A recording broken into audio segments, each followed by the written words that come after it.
この番組はご覧のスポンサーの提供でお送りします。Alrighty, welcome everyone. I'm Teeaboo and I am here for Kyousougiga episode 9. Last time on Kyousougiga, which was nowhere near last week on Kyousougiga, apologies for the delay. This is a show that I don't think that I can watch without actually giving it its due and being able to pay attention and stuff. In the last couple of weeks, I haven't been there, have certainly not been at my best, but I'm feeling a lot better now, and so we're getting back on track. Last time on Kyousougiga, I went and rewatched the previous episode this morning because holy shit, a whole lot of stuff happened. And it was super aptly titled The Big Argument. The world is exploding, Yase has no memories, Inari is here, and arguments. Lots of arguments between lots of people, most notably in the first half of the episode between Mom Kodo and Dad Inari. None of those arguments really come to anything because everything keeps exploding and the world keeps interrupting everything, which is... honestly, that's just true. That's just the way that life works. You have an argument and you don't come to a conclusion because the world gets in the way. Jesus. But eventually we end up discovering that the existence of this Kyoto, this weird dimension of dreams and magic and whatnot, is the 13th parallel, and it threatens the existence of all other parallels. That is to say, if you want to say this in a more meta sense, the creativity of dreams threatens the security of all. Oh, it's like it's a metaphor. Yeah, then Inari hits back with some lines like, our work is crushed by the vastness of eternity and there is no soul in it, which, also works in that paradigm and his desire to shine a light on things by creating a world of pure dreams and magic and yay, is pretty neat, but it does threaten the whole status quo, but not as much as something a little bit later, which more threatens the whole status quo, which is what the driving force of this next episode is probably going to be. Yakushimaru eventually inspires Koto to fight, sort of following up on their previous interrupted experience and attempt to console each other, I guess.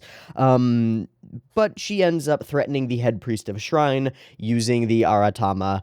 If you don't help the people of the capital, and also my mom, I will break all the parallels, guaranteed. All of your worries will come to fruition because I'll make it happen. So help us and figure out a way around this where we don't all disappear, please. And that's basically where we left off. We don't know how that's going to play out or what the head priest is going to do.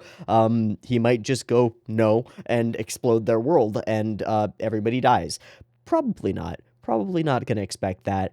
I don't know what to expect because, again, like, we've been all over the place with this show, and never have I understood what to expect from it.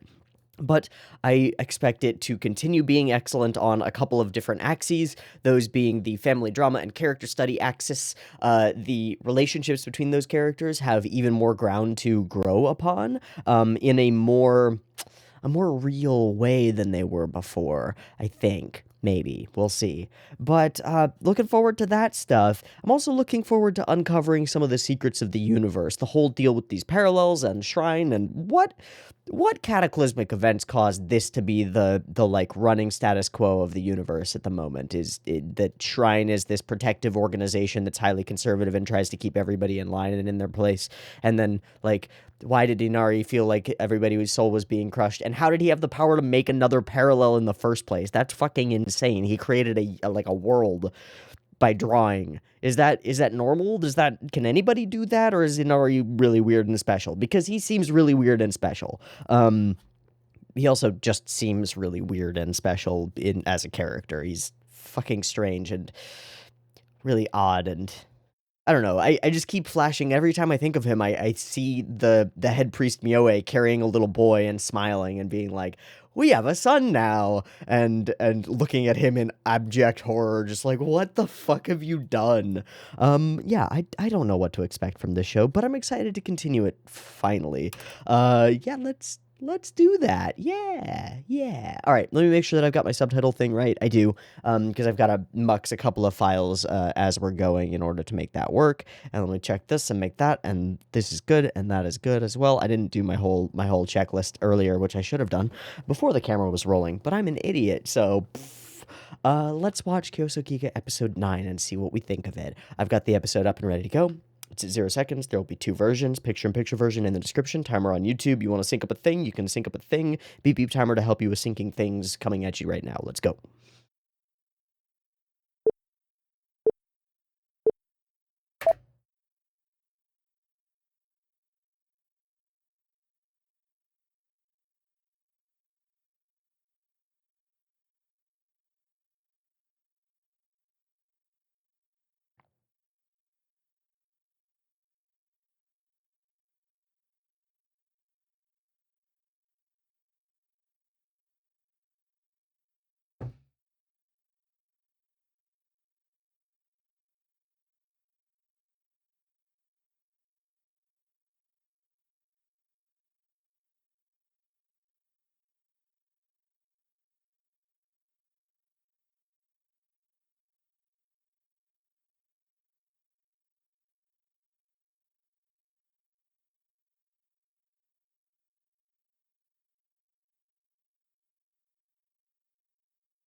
What?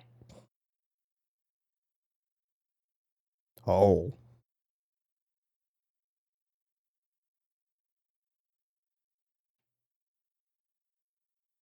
God, I forgot about it. I forgot about his voice.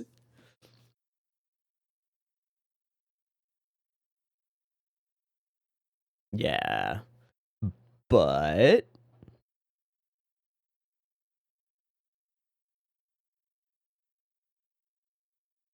okay. Compromise. I'll fully destroy you if you don't do what I want. Compromise.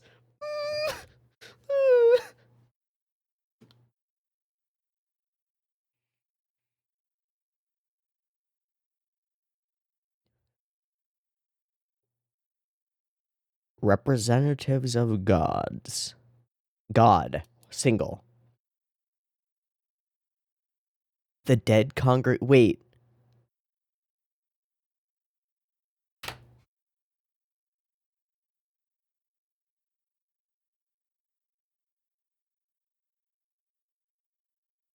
Hmm.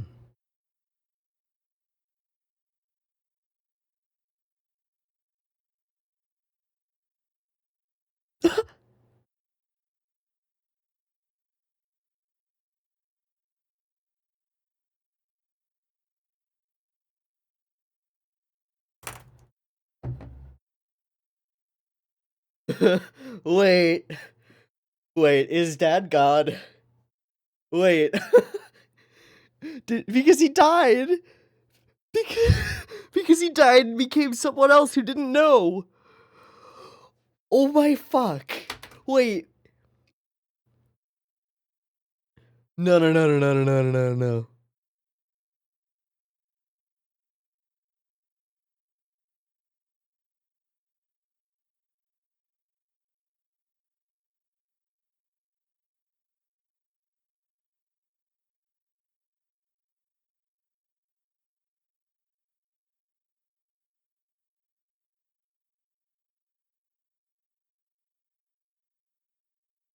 It's worth it.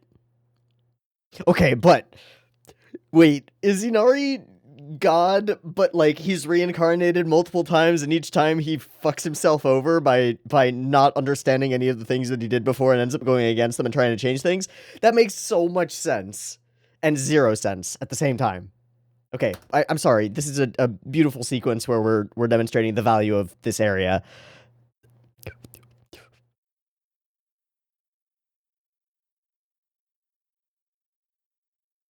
Also, rose petals fall, or cherry blossom petals.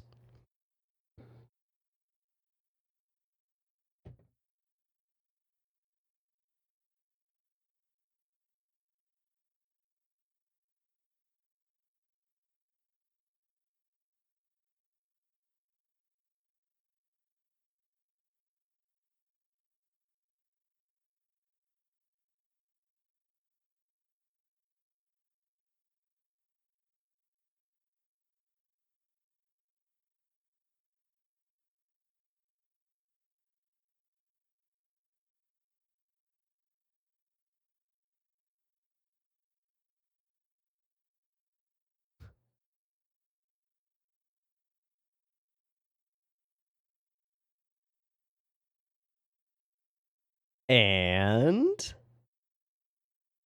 your response. Oh, that's a shot. Your response is. Oh. Oh. Um. Oh, right.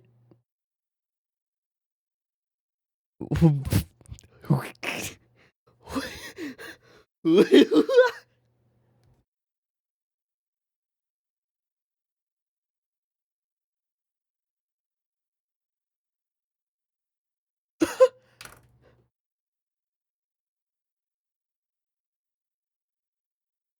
you just gonna tell us?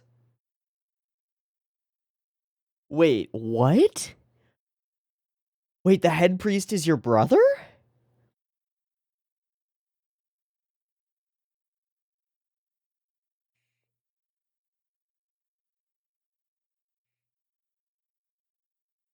Okay, so there's an over-god who's barely god. Chaos, essentially. Sure. Of course. Until.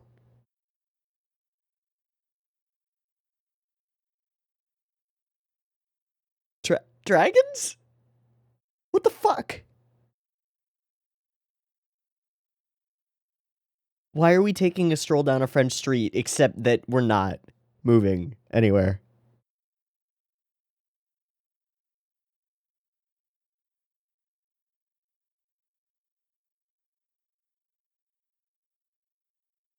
Yeah, no, that figures.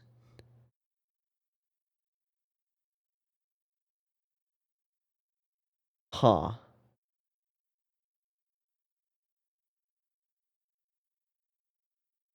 Huh. So you didn't create mankind. That just occurred. Cool.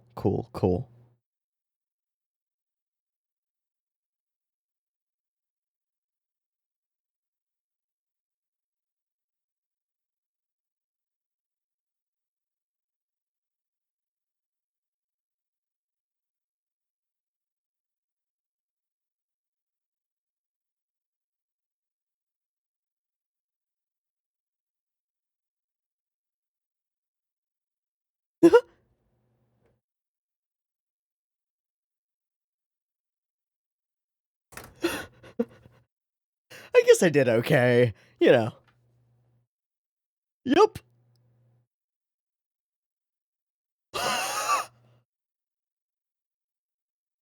Yeah, it kind of is. Oh, I see.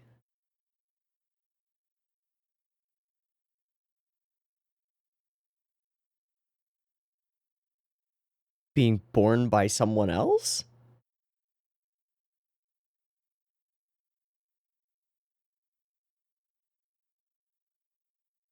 An another me?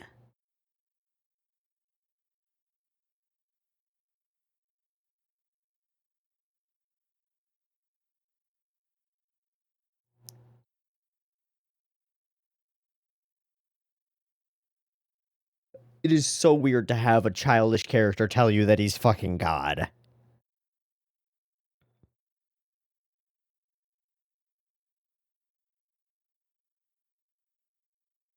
Huh.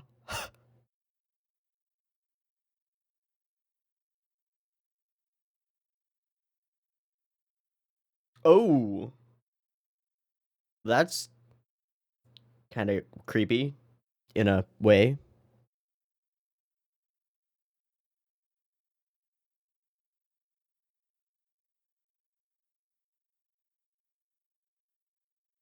But she's not you. What the fuck?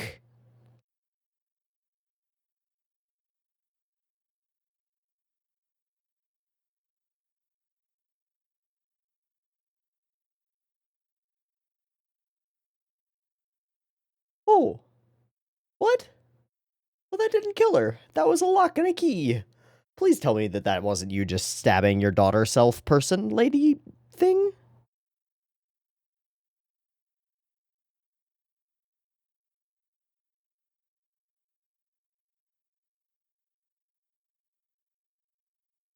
What?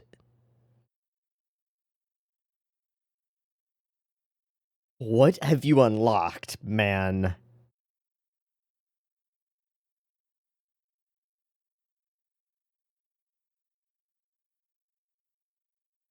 Otto!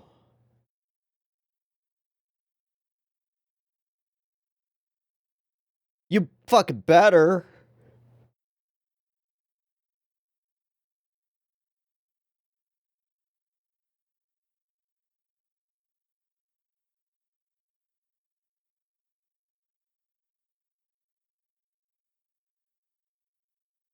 Oh, no. No, no. Thank you.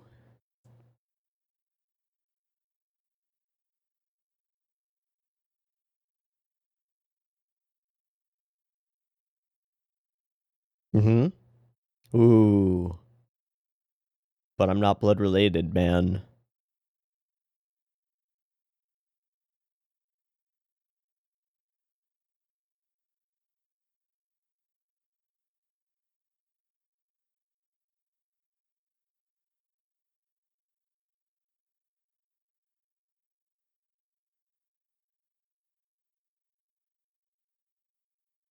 What did he just do?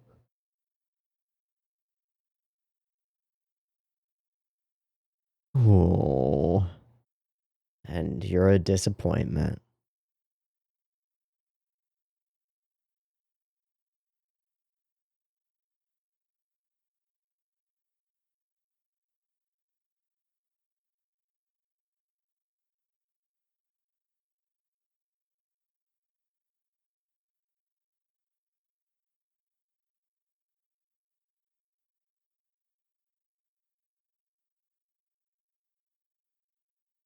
Hmm?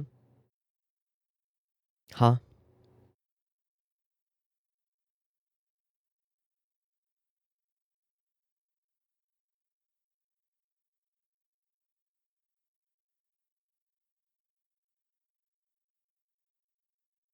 That wasn't the gift.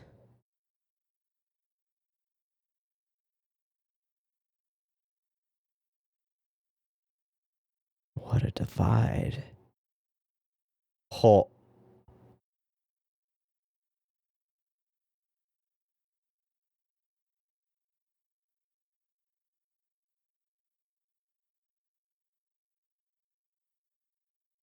I don't know about that. Okay. Kodo, who are you now? What are you now? What are you now? Oh no. Dead eyes. No, no, no. No, no, no, no, no.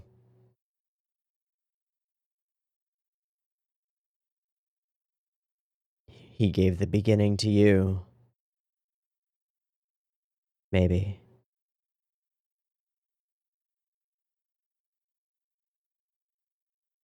Kodo?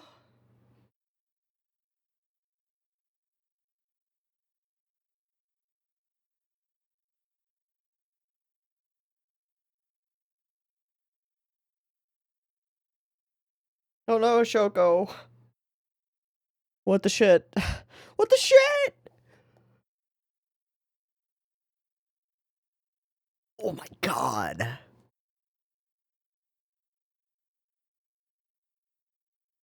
Oh, toppling the tower. Okay. I don't understand anything.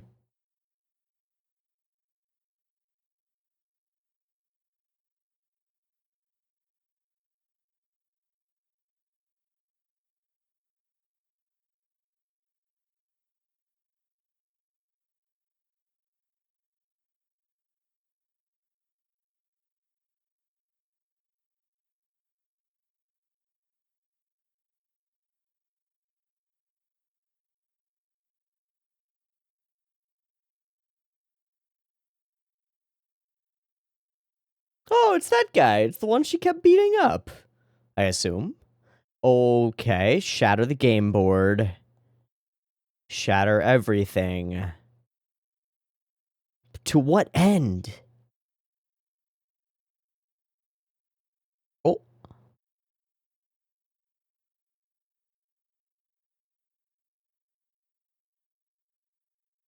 Well, this is some Ava stuff. Oh. Hi. Hello.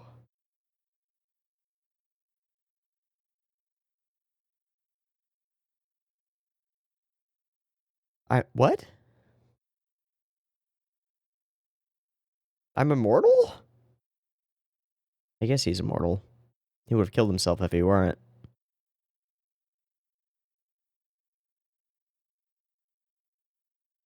I don't know, dude.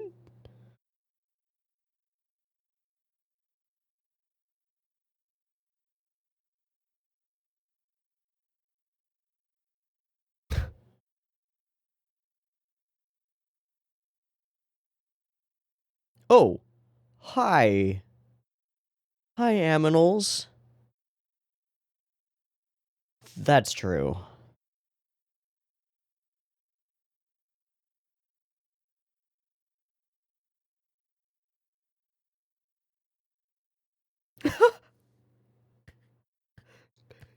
Good job, Kurama.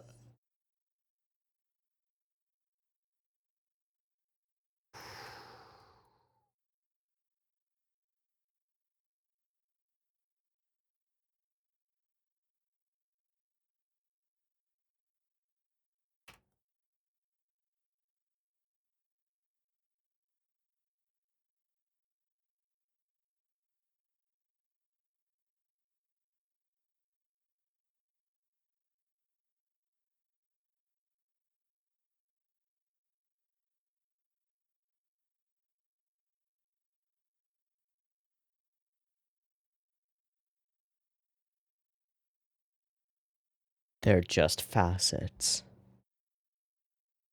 Child. A baby in a crib. That's why they've always been mobiles.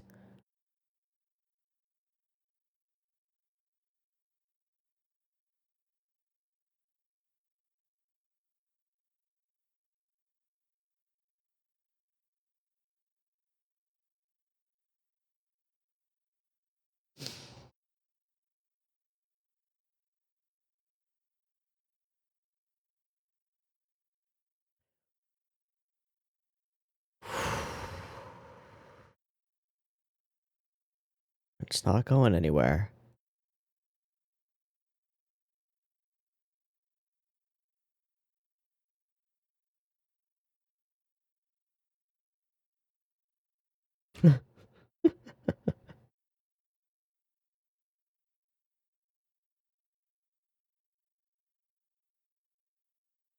So, rebuild. Rebuild for themselves. Something not created by a god.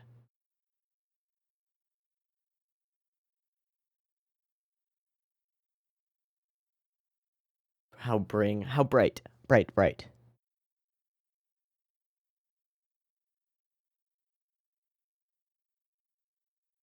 I don't like this Kodo. Kodo, can you snap out of it, please?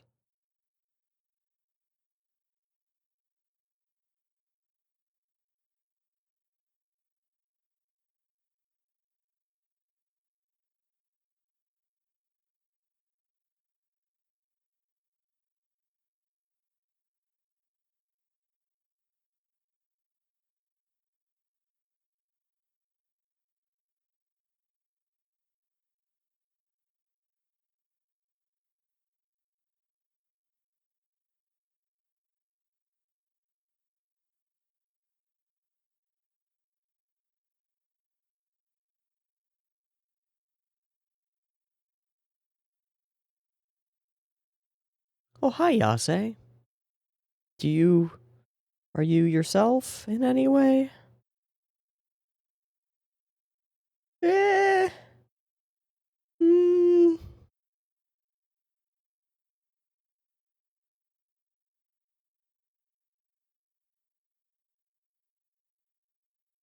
Gotta build it. Oh.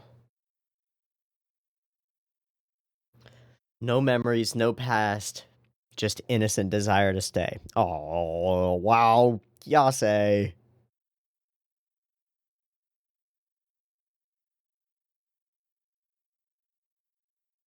No, no, no, no, no, no, no.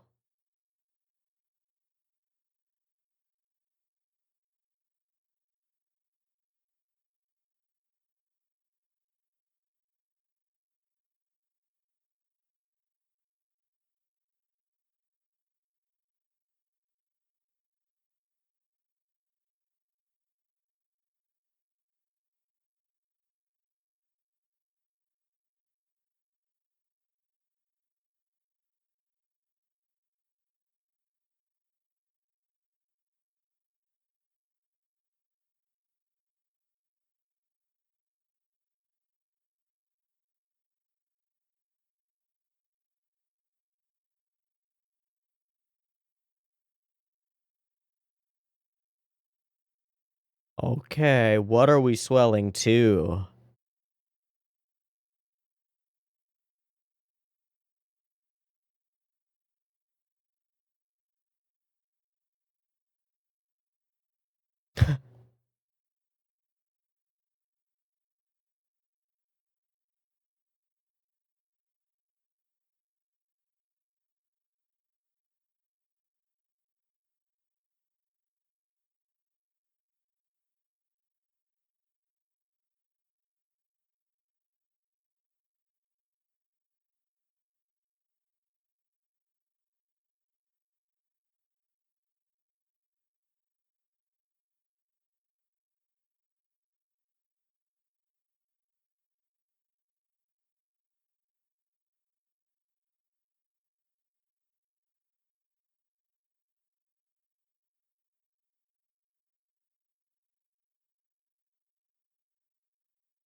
Ha!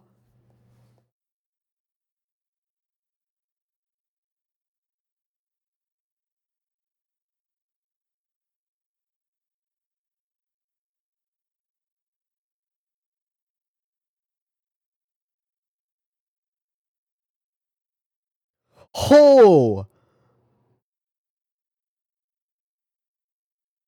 Why do I feel like I'm on the verge of laughing and on tears at the same time? What the fuck? I have nothing. I have nothing. I have nothing. I have a blank brain, and that's it. Wh-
What?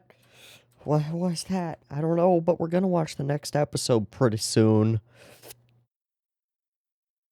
Oh my god, everything spinning as gears around them clicking into place as they reach this crucial moment. Oh my god. Balance of parallels as representatives. Okay, living populate the 12 worlds, the dead congregate in the beyond. Okay, cool. I half missed this line, so I wasn't sure if he said the dead congregate in shrine, as though it were like a location of the afterlife, and that people in the afterlife end up like it doesn't matter because it's not the way that it is. Permitting a 13th world which destroys the balance is out of the question. The thing about this is that that only applies because that's the balance that has existed. Why does that destroy the balance? It doesn't. It doesn't necessarily. Did you leave blanks in your memory upon reincarnation? No, nobody told me anything. There's no way God would interfere, and yet God was creating it. But God is not God. God is a fool. Both of the sons of God, Inari and his brother, I don't actually know his name, are fools. In different directions. They're halves, they're parts. It's ruin and preservation. It's the classic story of creation through opposites. Kind of. The idea that strikes so powerfully home for me is this idea that a deity level force, Inari, reincarnates and then decides that the actions taken by his previous incarnations aren't done, and more importantly, disagrees with some of them, um, and chooses to try to change them over the course of different incarnations. So God reincarnates and makes mistakes against the rules of his previous self, which his brother has held to. And so he's an outcast, and like, oh my god. And it's also like there's such a familial metaphor to it as well. This idea of like rules and laws making sense between a couple of people, and then children, in this case children being mankind as a whole, gets in the way and is unpredictable and can't be with restrained, and the rules stop applying. It's impossible to follow rules when humans exist.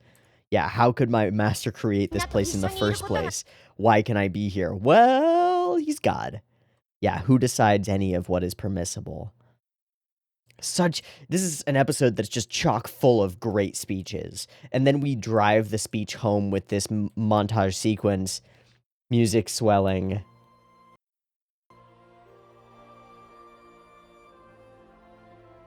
Wistful and longing and loving and beautiful, people living on their lives as well as they can in the destruction of what exists, the joy on the faces of children, all of it lorded over by the tower. Erasing the existence of such a place is clearly wrong.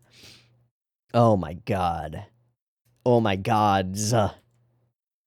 If I wasn't honest with myself here.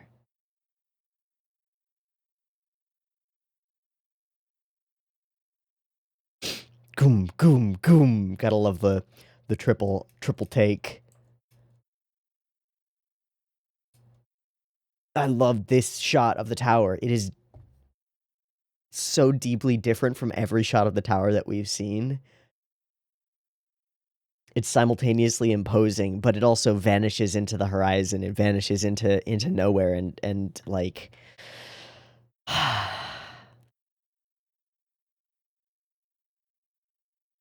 destiny and direction. Like, I'm thinking about the flow of this shot, and there are two core elements to it. Of course, there's the big triangular element of hard lines and straight lines and immensity and scale and size of the tower itself. But then there's also this loop through the clouds, this big curved line that encompasses all of it.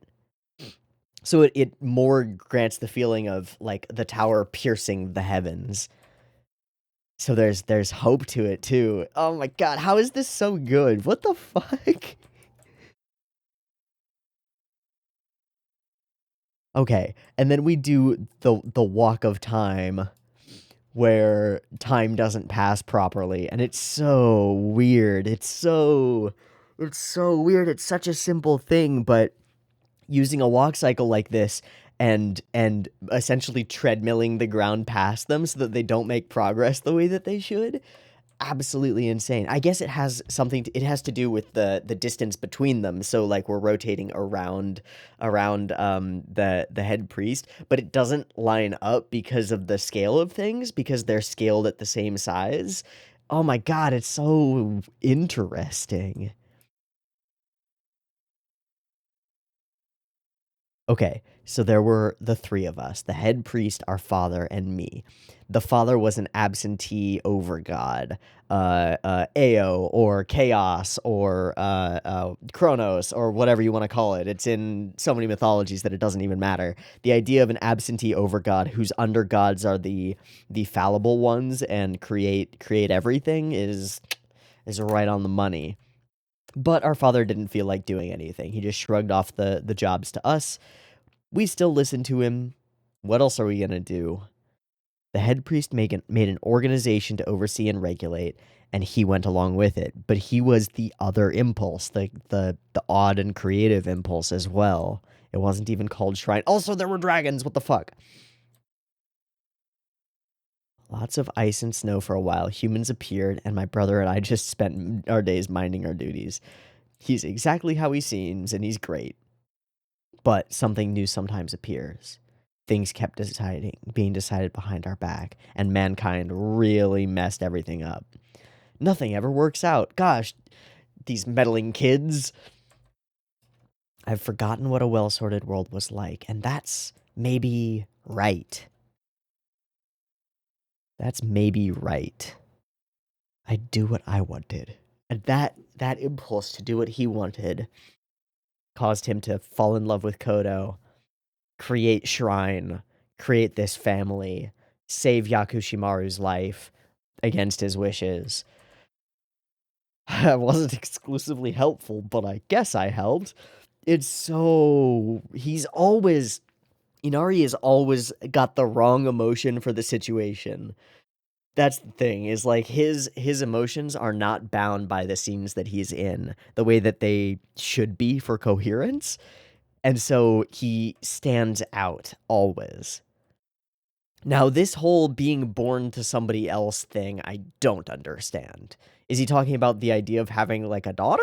Or what? You being born by somebody else with something of an... I don't understand this part. I really don't. Another me born to somebody else. What does he mean by that? Kodo is another him? Also, expressive cuts are expressive. Great. Can you feel the tragedy? I mean, I guess. Bound to God's will as well. But then he fell in love with her as a daughter, you know? And then his desire was to live vicariously through her. So there are all these stages of parenthood here. The stage of being like uncertain and not understanding and thinking it's kind of weird to have a child, moving into, wow, the child is cute and fun and I like being a father, moving into, well, if I train her properly, then I can live vicariously through her, moving eventually over the course of this episode into something else. A weird form of control. Stab. Click. I don't understand the lock and key situation here. Lay bare the secrets of heaven and tell me all the answers. Click. And what does he change for his brother? I don't know. What does the stabby clicky poppy key thing in the heart do? I don't understand. I guess I don't need to. Shine brighter than anything.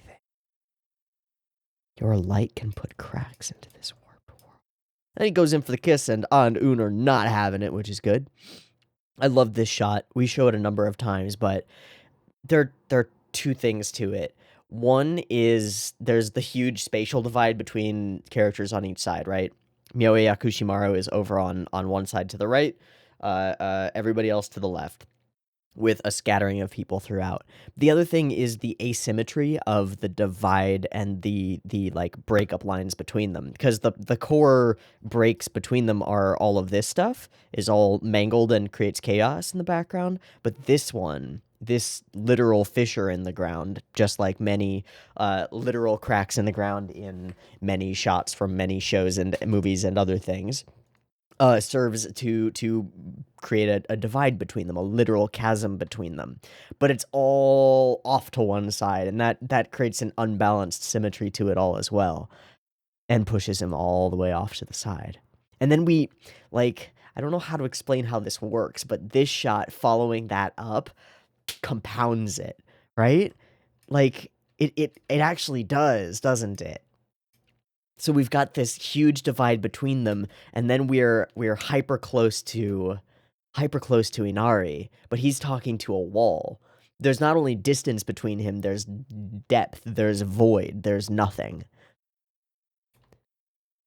And the same on this side. The split is unbreachable. Isn't Kodo cute? What the fuck are you talking about? I waited for you. I thought you'd keep your word. You'd bring the beginning and the end. I was waiting. You can't give it back. Because he knows what it is. It's the power of creation itself. Handed to you. This has been your crib. That's why there are the mobiles.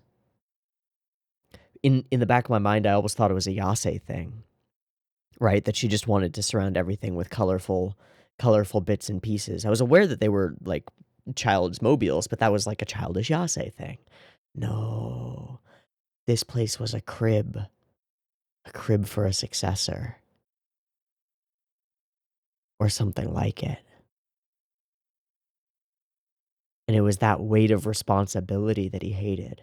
How can you force a child who just wants to die to become a deity with the powers of creation? You can't. But it did. We could have just been parents. And I could have just ended. Why didn't you use it? That's why I gave it to you. And he just held on to it. No, no, no.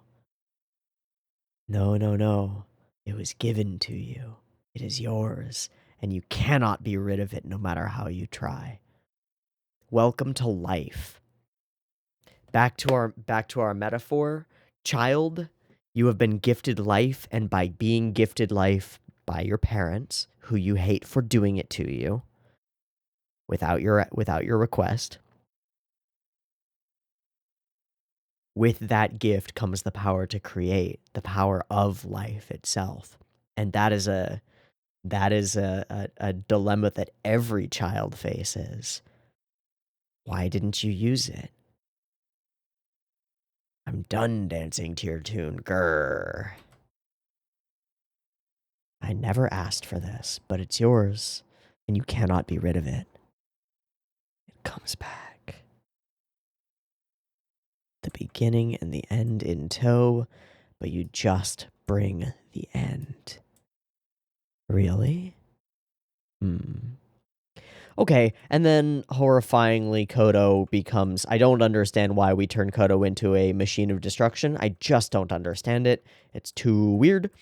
This whole sequence of seeing everybody in Shrine go, oh fuck, oh no, oh no, everything's bad. Very interesting and also terrifying. Yakushimaru.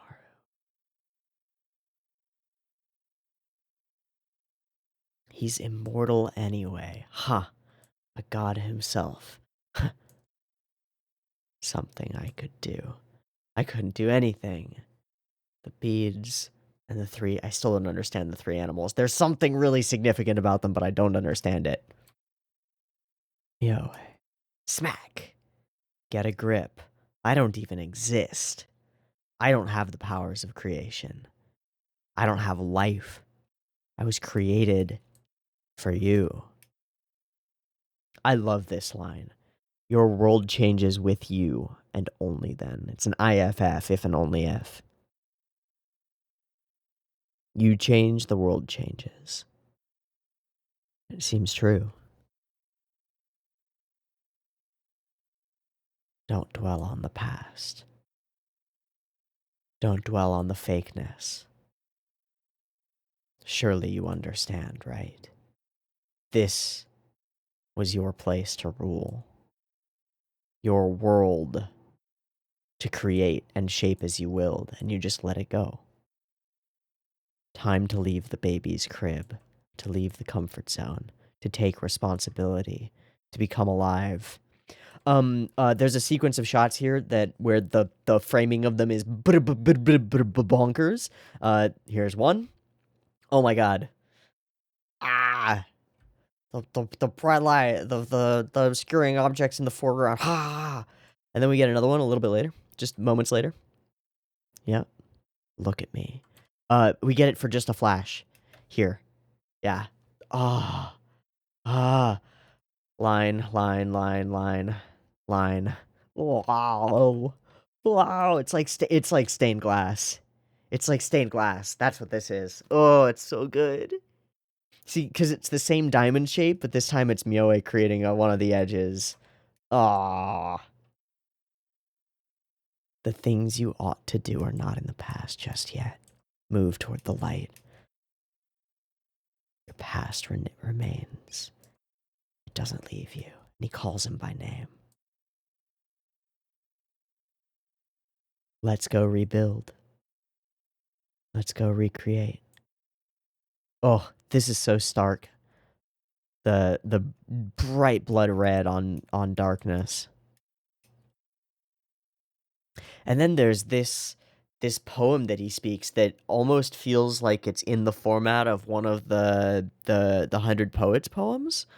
One of the Karata poems. Children three nestled near with eager eye and willing ear.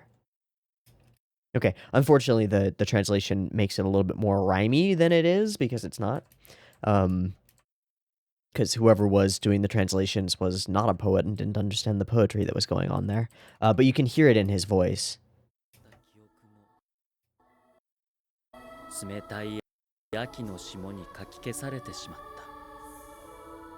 Yeah, there's a form to it, but it's not like a rhyme scheme. And we meet Yase in a wasteland, and she is innocence and wonder until she's herself.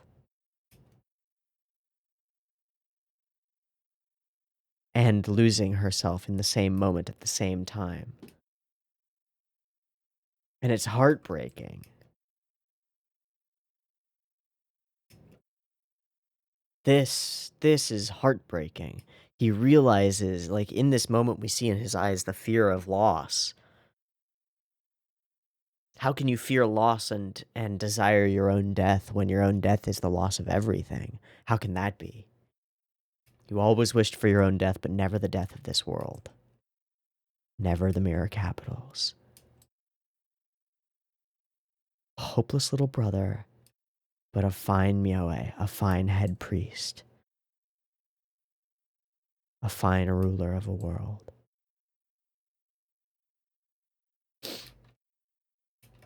And off he runs to find Koto.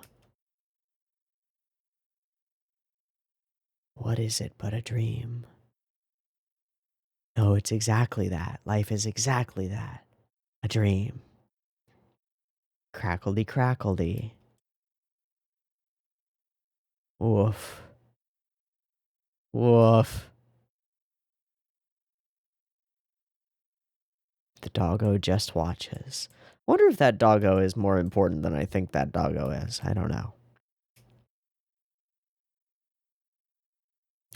The beads glow. She glows. And she awakens. We watch the light come back into her eyes, and it's so good.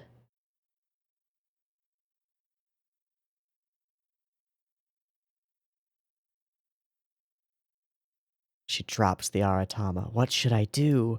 I've destroyed it all. Well, I have the powers of creation. A new cycle begins. Creation and destruction. Siblings. And power.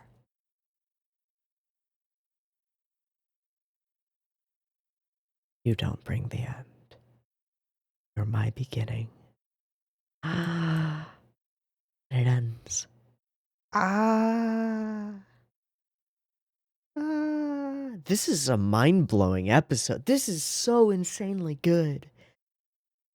I'm gonna go. I need to take a minute. I'm gonna go and watch some portions of this episode again. That's what I'm gonna do here.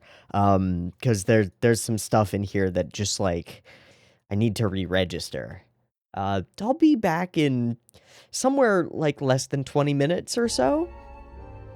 Maybe. I might just watch the whole thing again. Okay, couple minutes into my watching again.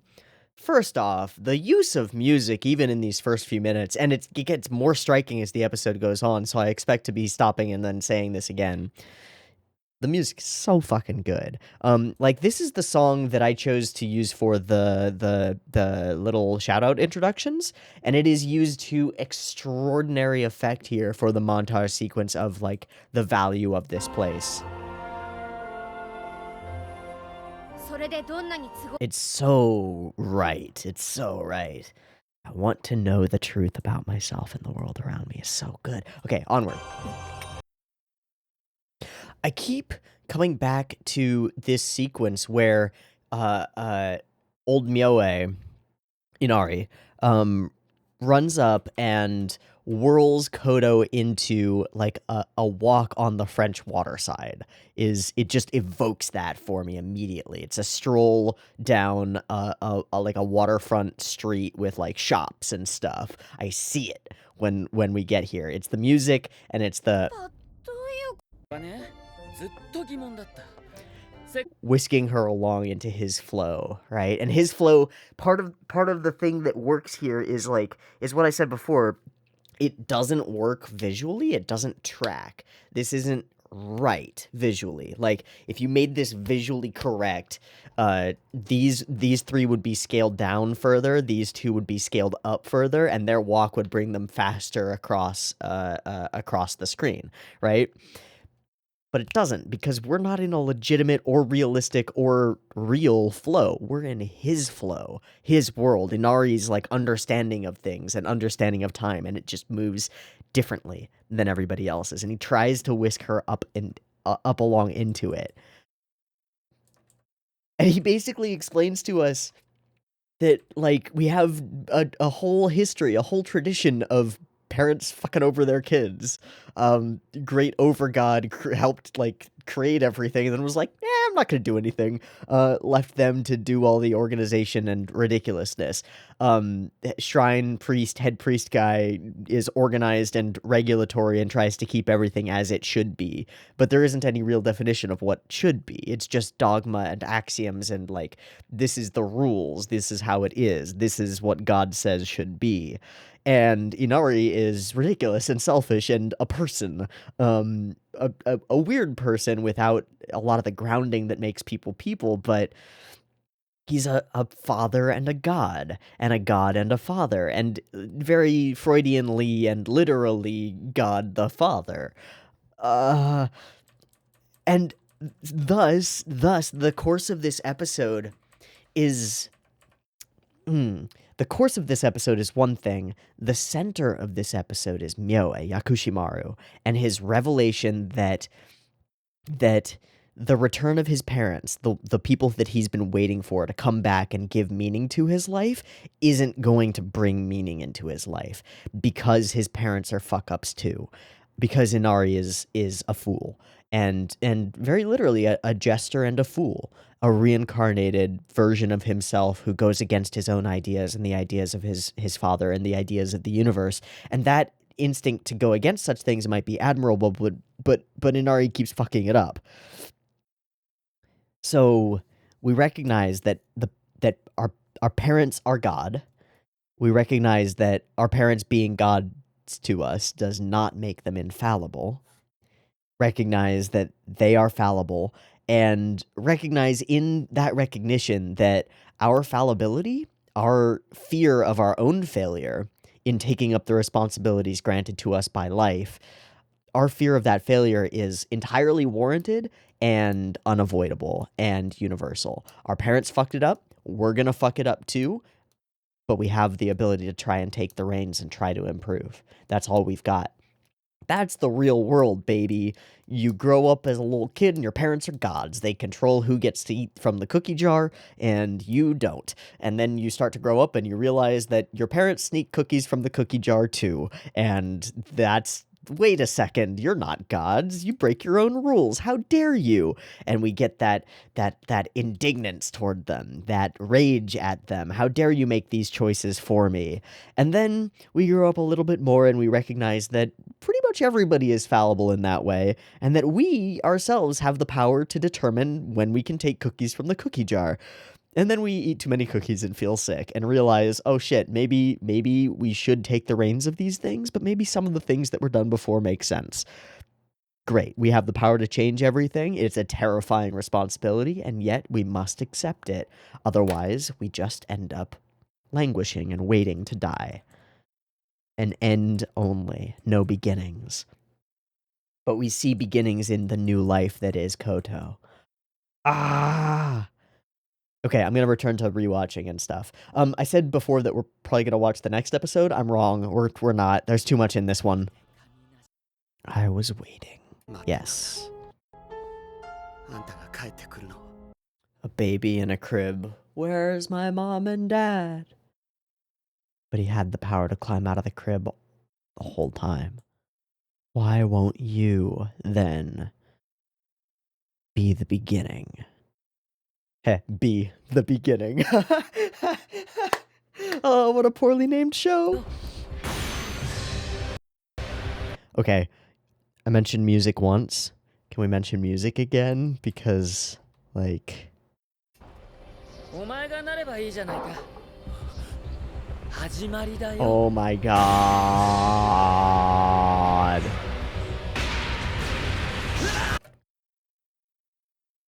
The music and sound design in this episode is next level, and it's amazing. Why won't you then be the beginning? It's like it's kicking him out of the nest in a weird way. Out of his own, like, mental and psychological nest. So we descend underground into safety, huddled in a hole.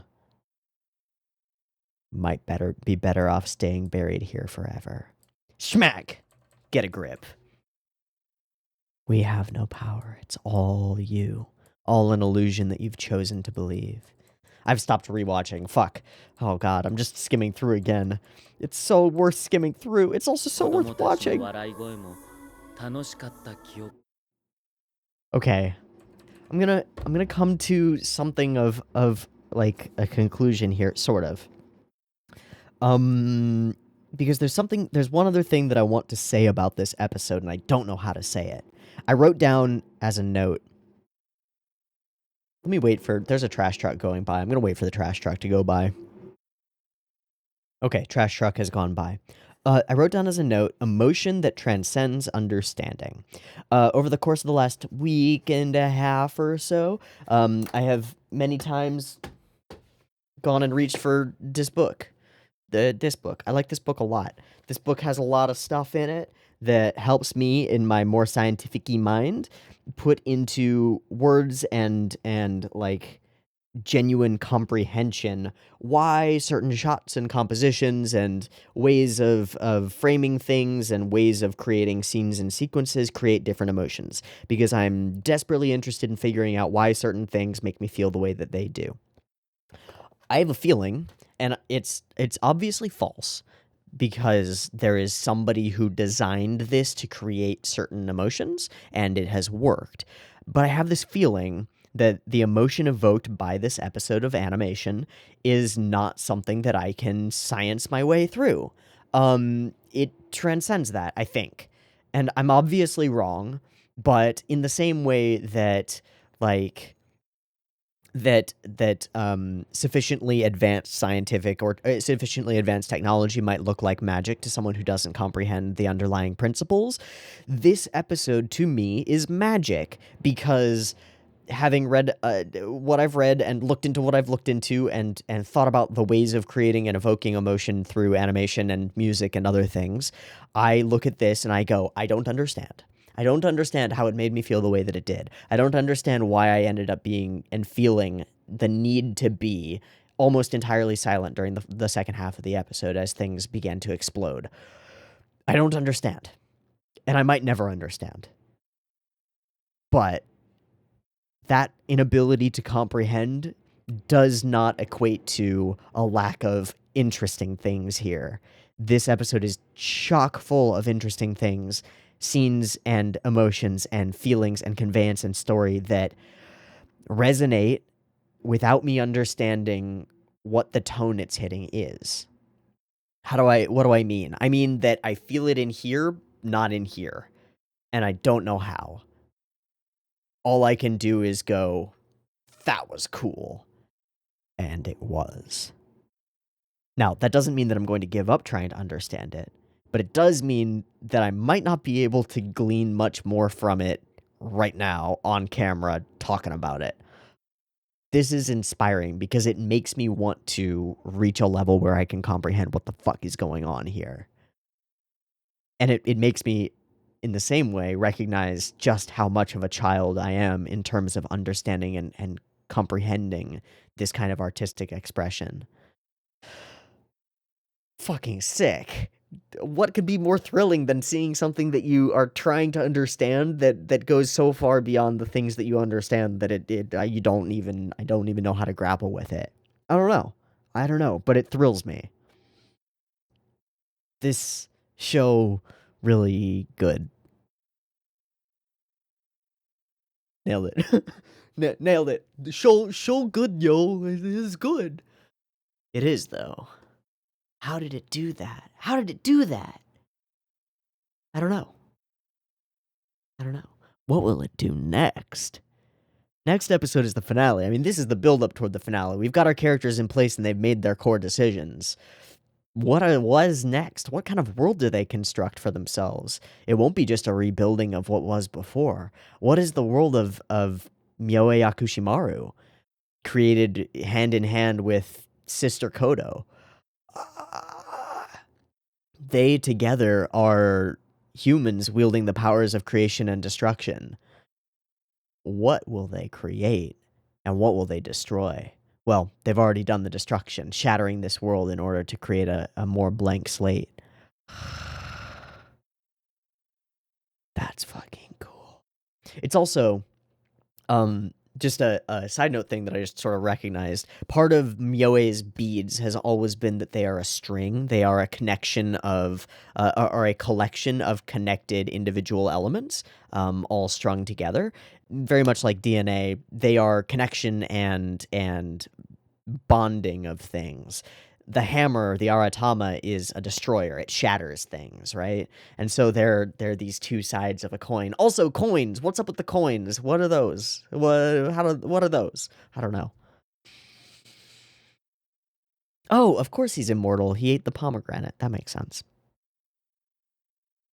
My brain is a scattered mess. I think I got hit in the head with the aratama. That's okay.